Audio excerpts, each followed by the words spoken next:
আসসালামু আলাইকুম প্রিয় ভাই বোনেরা, এই যে মোমো বানাবো তার জন্য এই যে সিনার একটা বড় পিস ছিল সেটা নিছি। আর এখানে পাতাকপি কুচায় রেখে দিয়েছিলাম ফ্রিজে, সেটা নিছি। গাজর নিছি, পেঁয়াজ নিছি, আর এখানে হলো আদা রসুন বাটা আর হলো শুকনো মরিচ বাটা। এই যে আটা ছাইনা রেখে দিছি। আর আরেকটা জিনিস দেবো, এই পুরটায় মানে দোকানে কেনা যেরকম মোমো বানায় আমি একদম বিকাল ওরকম মোমো বানাবো। তার জন্য এই যে সোয়াবিন, এটা গরম পানিতে হালকা গরম পানিতে ভিজিয়ে রেখে দিছে। এই যে দেখুন, এটা গরম পানি কইরা গরম পানির ভিতরে ভিজিয়ে রাখবেন। এই যে এখানে কিন্তু 250 গ্রাম সোয়াবিন, ফুললে অনেক বেশি হয়েছে।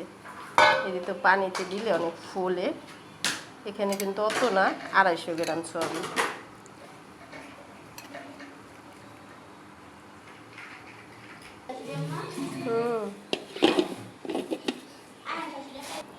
এই যে এটা হলো আমি ঘরে ম্যাগি মশলা বানায় দোকানে দিই, এটা ঘরে বানানো ম্যাগি মশলা।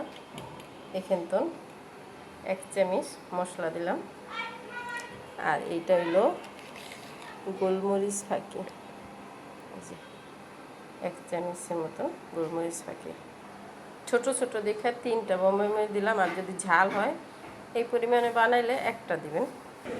এই যে কাঁচামরিচ দিছি, লবণ দিছি। এখন দেবো হলো একটু আদা রসুন বাটা, মানে যেই পরিমাণ লাগবে ওই পরিমাণে আদা রসুন বাটা দেব। আমি লাল মরিচ বাচ্ছি লগেই, মানে আদা রসুন বাটছি তো তার জন্য লাল হয়ে গেছে।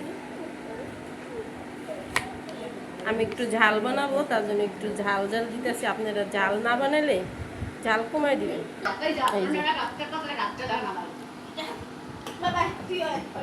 এই যে একদম ফুটানো গরম তেল দিবেন, তেলটা জানি একদম ফুটানো হয়, জানি দিতে বলবেন যে কত ফুটানো। এরকম ফুটানো গরম তেল দিবেন, দিয়ে আবার হাত দিয়ে লাড়া দিয়েন না ভাই, চামিচ দিয়ে লাড়া দিয়েন। এই যে দেখুন লাস্টের লুকটা কত সুন্দর হয়েছে মাশাআল্লাহ দিলে। এখন কি কেউ কইব যে এখানে সোয়াবিন অল্প গোস বেশি হলো, সোয়াবিন 250 গ্রাম সোয়াবিন এই জায়গায়। এই যে রুটিটা বেলছি, আর এই যে দেখুন আমার কিমাটা আমি বেশি করে দিয়ে বানাবো। এই যে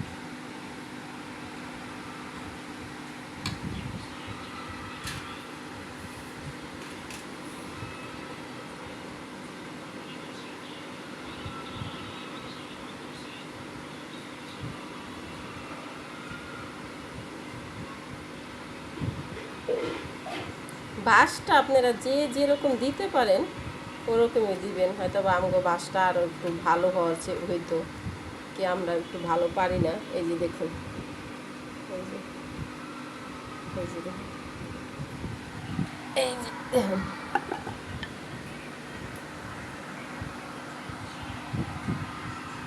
এই যে দেখুন এরকম ছোট ছোট করে নেবেন। এই যে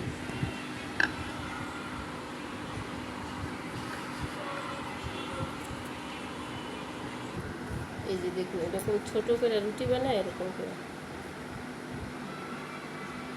আপনাদের সুবিধার্থে মনে করেন আরেকবার দেখাই দিলাম।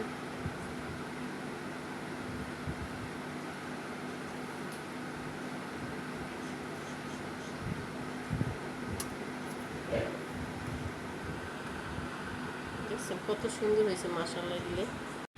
এই যে দেখুন একদম টেরা বইরা বানাইছি।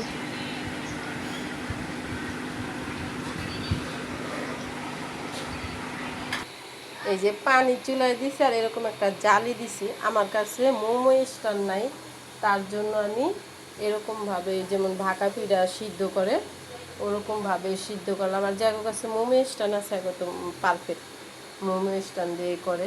যাদের কাছে মোমো স্ট্যান্ড নাই তারা কিভাবে করে, এই যেভাবে যেমন ভাকা পিঠা সিদ্ধ করে ওই সিস্টেমে।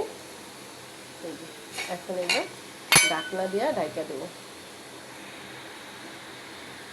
এই যে এটা হলো টমেটো সস, এটা আমার কেনা। আর এটা হলো তেঁতুলের সস, এটা হলো ঘরে বানানো। আর এই যে দেখুন মোমো সিদ্ধ কইরা উঠাইছি, এই যে দেখুন।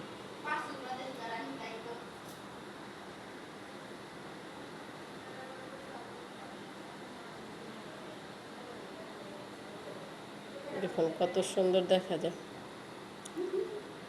যদি ভিডিওটা ভালো লাগে লাইক শেয়ার সাবস্ক্রাইব করেন। আর ভিতরটাও দেখুন, এই যে পরে এই যে আমি এই যে দেখুন ভিতরের কত সুন্দর হয়েছে মাশাআল্লাহ দিলে।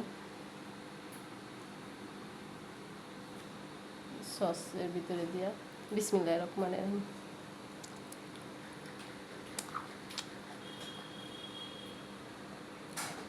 তো ভালো হয়েছে। যদি ভিডিওটা ভালো লাগে লাইক শেয়ার সাবস্ক্রাইব করেন। আল্লাহ হাফেজ।